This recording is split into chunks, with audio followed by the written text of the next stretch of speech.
Hello friends, myself Dr. Kirti Sriram Kulkarni and I am from Gokhale Education Society's Arts, Commerce and Science College Jawar. I have already started with the TYBSc Inorganic Chemistry, that is from semester 5, and we are learning now the unit 3, that is Chemistry of Inner Transition Elements. So this is our fourth lecture in this series. So up till now we have already discussed about what are the inner transition elements. Okay. So up till now we have studied main three properties of them. The first one was the position of lanthanide and actinide series in the periodic table.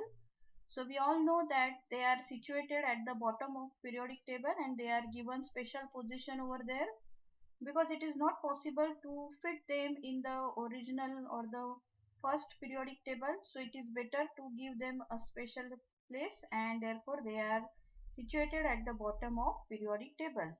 Then the second property we have learned about the electronic configuration.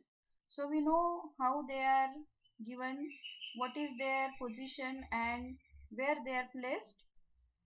We know they have incompletely filled f orbital and because of which they show some very different property from the other elements. Okay, so we have already discussed about their electronic position or electronic configuration. The third property we have seen, that is oxidation states. Okay, so oxidation states, why they exist? Because every element want to get settled or get stable with formation of compounds, and during this what happens, the lanthanide always show +3 oxidation state, okay, to form a molecule. But we have also seen that there is possibility to form +4 or +2 oxidation state. Why this happens? Because they want to get stabilized for their f orbital. Okay, so they want to get or want to achieve the stability of f orbital which is completely empty, that is f0, or it be f7, that is half filled stability, or f14, that is full filled stability. So to achieve f orbital stability they will change their oxidation state, and it can be maximum time +3 or sometime it is +4 or +2 also. The first two properties I am not explaining in detail because already we have make separate video about this. So today we have already started with the fourth property, that is lanthanide contraction. Okay, so just we will revise about that. What is lanthanide contraction?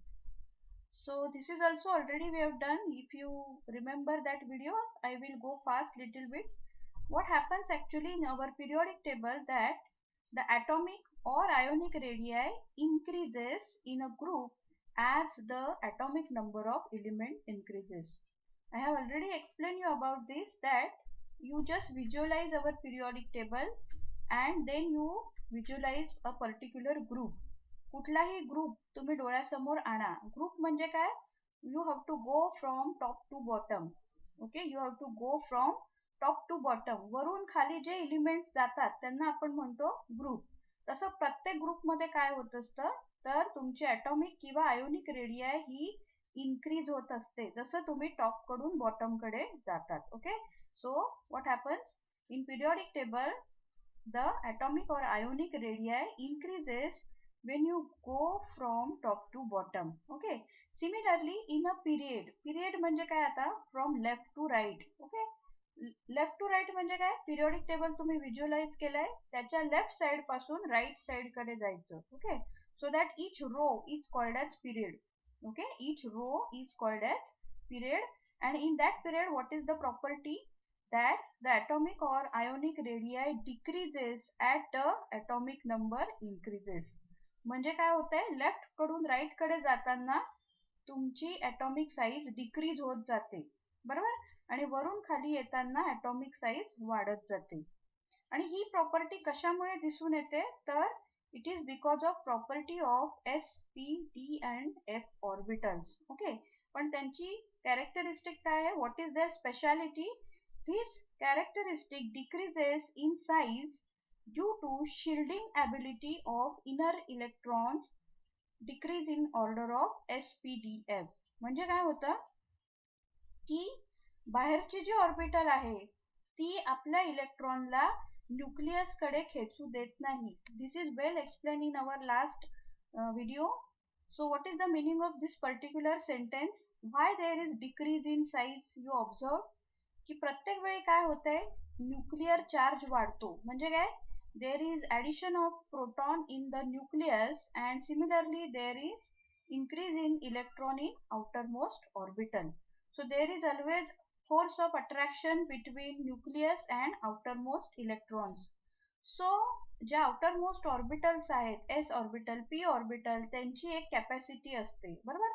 कसली capacity? Shielding capacity. Shielding म्हणजे ढाल. ते आपल्या इलेक्ट्रॉनला nucleus कडे खेचू देत नाही, कमी प्रमाणात खेचून देतात. आणि ही अट्रॅक्ट होऊन देण्याची जी प्रॉपर्टी आहे ती कशी डिक्रीज होते?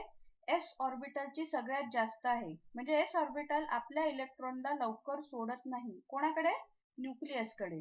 त्याच्यानंतर पी, त्याच्यानंतर डी आणि त्याच्यानंतर एफ. म्हणजे एफ ऑर्बिटल मध्ये असलेले इलेक्ट्रॉन साध्या भाषेमध्ये सगळ्यात जास्त न्यूक्लियस कडे अट्रॅक्ट होतात. Okay.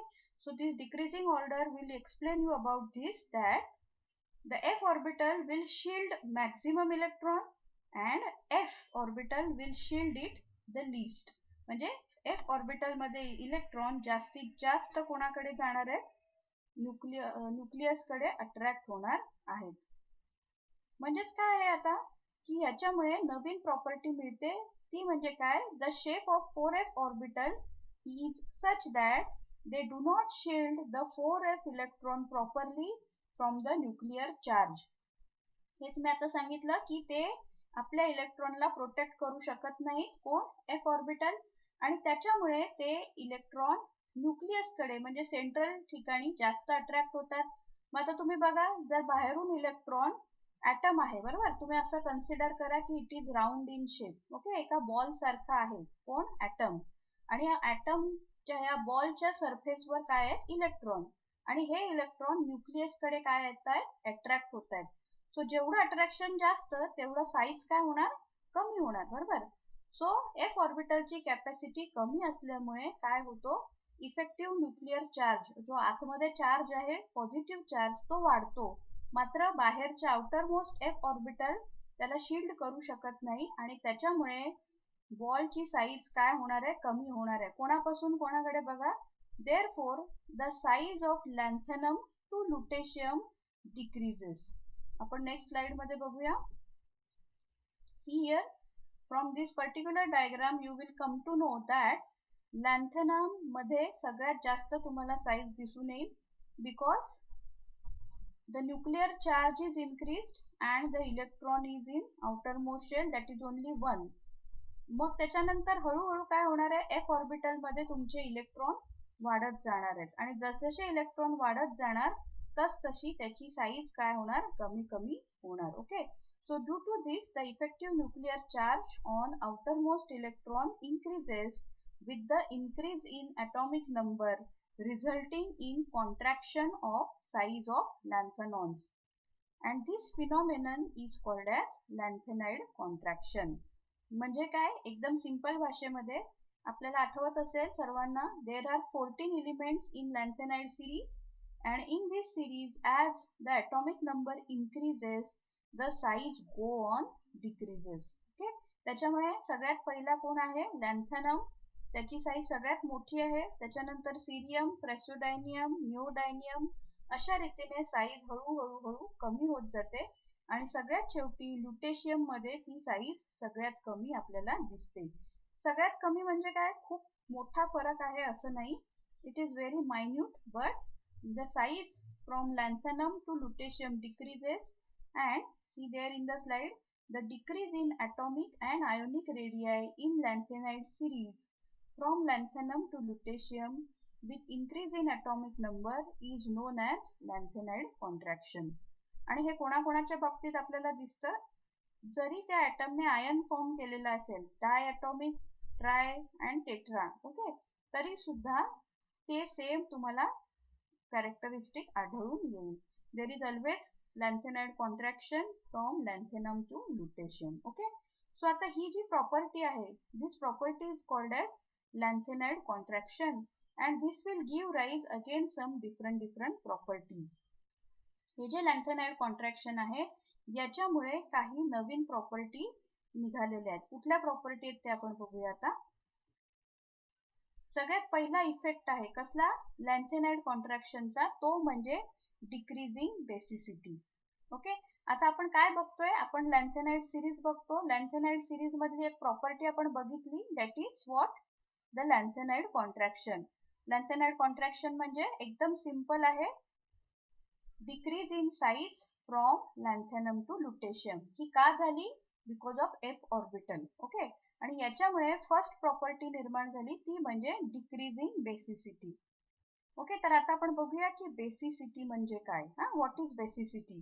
So it is the measure of ease with which an atom or ion loses electron. बघा सिंपल डेफिनेशन आहे. बेसिसिटी म्हणजे काय, इज म्हणजे एकदम सोप्या प्रकारे काय करू शकतो, एखादा ॲटम किंवा आयन आपला इलेक्ट्रॉन देऊन टाकतो, त्या देण्याला काय म्हणायचं, basicity. Okay, so if any particular atom or ion is giving out electron, this property is called as basicity. How it happens? It depends upon the atomic or ionic radii and also the size of the atom. म्हणजे काय होतं बघा, हा जो trend आहे कुठला बेसिसिटीचा, हा कशावर डिपेंड करतो, तर ॲटॉमिक आणि आयोनिक साइज वर डिपेंड करतो. ओके, एकदम सिंपल आहे. पुढे बघूया. Normally in a group there is increase in basicity of the elements with increase in atomic number. म्हणजे आता परत तुम्ही तुमचं पिरियोडिक टेबल व्हिज्युअलाइज करायचंय. त्याच्यामध्ये आपण काय म्हणणार आहोत की इन अ ग्रुप म्हणजे तुम्ही टॉप टू बॉटम जेव्हा जातात तेव्हा काय होणार आहे, तुमची बेसिसिटी सुद्धा इन्क्रीज होणार आहे. आलं लक्षात? टॉप टू बॉटम आपण एका पर्टिक्युलर कॉलम मध्ये आलो. कॉलम म्हणजेच काय, आपलं ग्रुप. तर त्या ग्रुप मध्ये तुमची जी बेसिसिटी आहे ती इन्क्रीज होत जाते. ओके, आपण शिकलो होतो की साईज सुद्धा वाढते, बरोबर आहे, साईज वाढते त्याच्यामुळे बेसिसिटी सुद्धा वाढते. आता असं का होत असेल सांगा बरं, तुम्ही नीट विचार करा. जर तुमचा ॲटम छोटा असेल, बरोबर, if your atom is small in size means what, there is maximum force of attraction between nucleus and outermost electron. बरोबर, there is maximum force of attraction between the nucleus and the outermost electron. मग आता न्यूक्लियसने जर इलेक्ट्रॉनला घट्ट पकडून ठेवलं, बरोबर, तर electron loss होतील का, नाही, इलेक्ट्रॉन लॉस होणार नाहीत इझिली, आणि म्हणजेच त्या ॲटमची बेसिसिटी कमी आहे. बरोबर, पण जेवढी साईज मोठी, एखाद्याची साईज, ॲटमची साईज जेवढी मोठी तेवढं काय होणार आहे, न्यूक्लिअर डिस्टन्स जे आहे त्यालाच आपण काय बोलतो, ॲटॉमिक रेडियाई. न्यूक्लियस पासून आउटरमोस्ट इलेक्ट्रॉनचं डिस्टन्स ते जर वाढलं तर काय होईल, आतमधला जो फोर्स ऑफ अट्रॅक्शन आहे तो कमी होऊन जाईल न्यूक्लियसचा, आणि त्याच्यामुळे जो आउटरमोस्ट इलेक्ट्रॉन आहे तो इझिली लॉस होईल. बरोबर, म्हणजेच एकदम सिंपल, याच्यात छोटा ॲटम असेल तर बेसिसिटी कमी आणि मोठा ॲटम असेल तर बेसिसिटी जास्त. बेसिसिटी म्हणजे काय, इलेक्ट्रॉन इझिली देऊन टाकणे. मग ज्याची साईज मोठी त्याला सोपं आहे इलेक्ट्रॉन बाहेर देऊन टाकणे. बरोबर, म्हणून in a group what happens, as the atomic size increases basicity also increases. म्हणजे तुम्ही टॉप टू बॉटम गेले तर काय होणार आहे, बेसिसिटी वाढणार आहे. पण बघा आता इथे ब्लू मध्ये दिलंय, this trend is reversed in case of lanthanide as a result of lanthanide contraction. Okay, आता बघा आपण एकदा परत मागच्या स्लाइड मध्ये जाऊया. ह्याच्यामध्ये चित्रात तुम्हाला दिसतंय की लॅन्थेनाइड ते लुटेशियम आता साईज काय होते, कमी कमी होते. बरोबर, आणि त्याच्यामुळे साईज कमी झाल्यामुळे काय होणार आहे, बेसिसिटी मात्र कमी होणार आहे. म्हणजे जसं ग्रुप मध्ये साईज वाढली, बेसिसिटी वाढली, तसं लॅन्थेनाइडच्या केसमध्ये साईज कमी होत गेली म्हणून बेसिसिटी सुद्धा कमी होत जाणार आहे. See the next one now. Therefore, the basicity of lanthanide gradually decreases with increasing atomic number, that is from lanthanum to lutetium. तुम्हाला समजायला थोडंसं कठीण वाटत असेल पण अगदी सोपं आहे बघा. लॅन्थेनम ते लुटेशियम, बघा परत एकदा, ॲटॉमिक नंबर वाढतोय. ओके, ॲटॉमिक नंबर वाढतो पण साईज काय होते, कमी होते. Size is decreasing and therefore basicity is also decreasing. Okay, so the basicity of lanthanides gradually decrease with increasing atomic number. वरती आपण म्हटलं की atomic number वाढला म्हणून बेसिसिटी सुद्धा वाढते. Okay, in a group. पण लॅन्थेनाइड कॉन्ट्रॅक्शन मुळे ही प्रॉपर्टी रिव्हर्स दिसते आपल्याला की atomic नंबर जरी वाढला तरी बेसिसिटी कमी होते आहे. बरोबर, तुम्ही म्हणणार याच्यात रिव्हर्स काय आहे मिस, बरोबर. पण रिव्हर्स असं आहे की in case of lanthanides, though the atomic number is increasing, the basicity decreasing. Okay, so in that case, see the second last point. Thus, the lanthanum hydroxide is most basic hydroxide and lutetium hydroxide is relatively least basic hydroxide. बरोबर आहे ना, basicity काय होते आहे, कमी कमी होते आहे. बरोबर, आणि त्याच्यामुळे जो पहिला आहे लॅन्थनाइड, कोणता, लॅन्थनम, त्याची बेसिसिटी सगळ्यात जास्त आहे आणि लुटेशियम सगळ्यात छोटा आहे. त्याचे इलेक्ट्रॉन इझिली लॉस होऊ शकत नाही म्हणून त्याची बेसिसिटी सगळ्यात कमी आहे. Now see the last point. This fact is used in separation of lanthanide. आता याचा काय मिनिंग होतो बघा. आपल्याला तर खूप चांगलं माहिती आहे की लॅन्थेनाइड हे खूप सिमिलर प्रॉपर्टी दाखवतात. एकतर आपण त्यांना एका ठिकाणी प्लेस करून ठेवले पिरियोडिक टेबल मध्ये. त्याचं कारण काय आहे, तेच आहे की they have very very similar properties and therefore it is very difficult to separate them.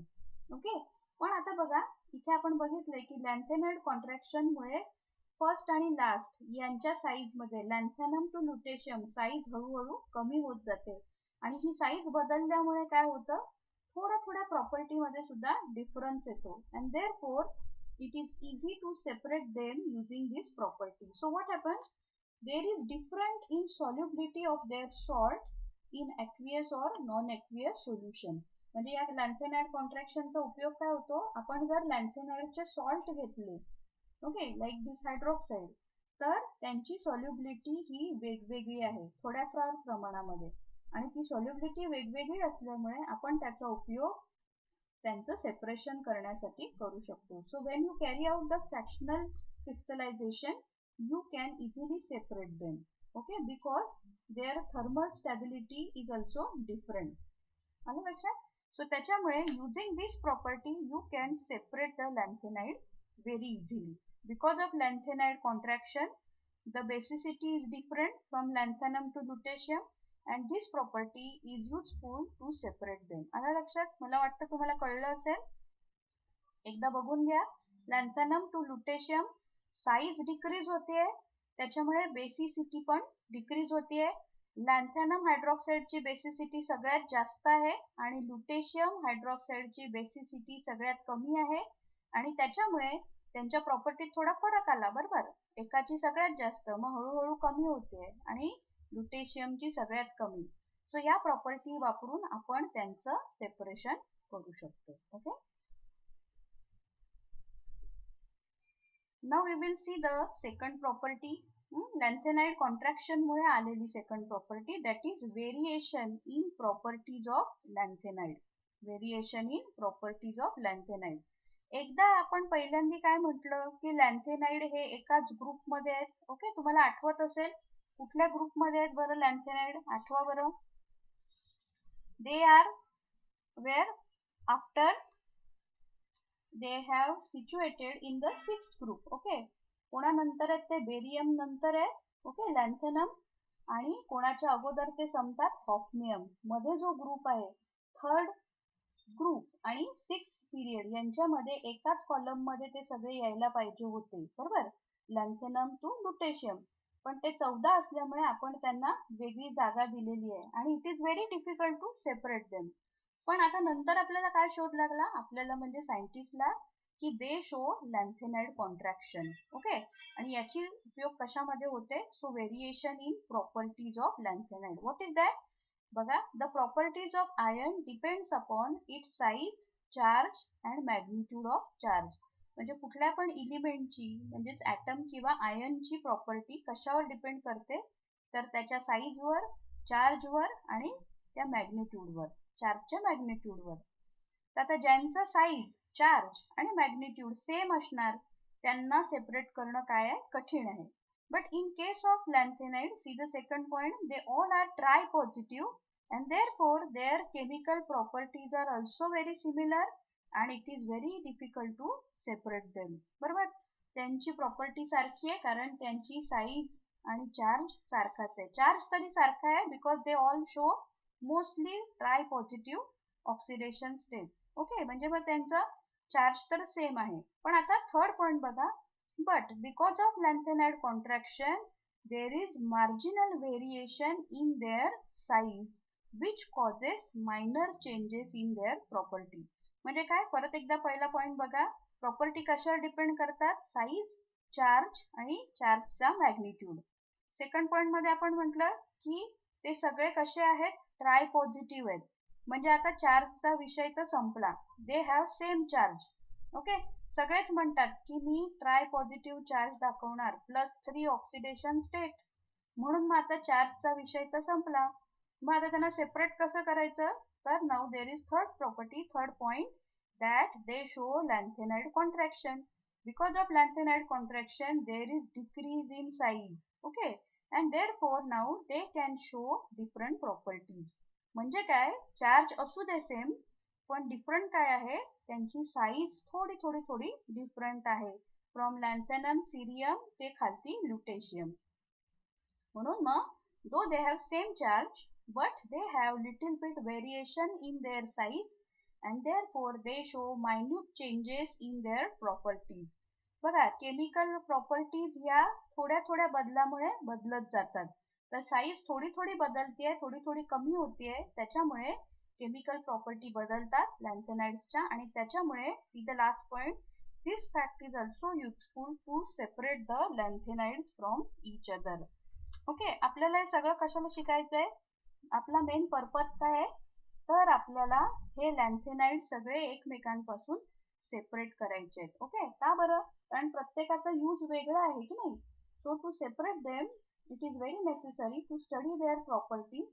And once you understand their properties, they are easy to separate and finally you can use them in different manner.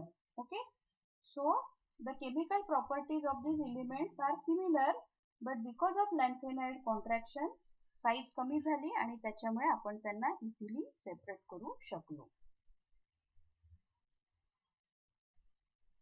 So I hope तुम्हाला आता या दोन property कळल्या असतील. Okay, लॅन्थेनाइड्स, त्याच्यामध्ये पहिली property होती लॅन्थेनाइड contraction आणि त्याच्यामुळे मिळालेल्या या अजून दोन property, that is decreasing basicity from lanthanum to lutetium and the second one is variation in property. Size decrease झाल्यामुळे प्रॉपर्टी पण चेंज होतात. ओके, सो याच्यानंतर अजून काय प्रॉपर्टीज आहेत ते आपण नेक्स्ट लेक्चर मध्ये बघूया. Okay, till that you stay safe, stay at home. Thank you.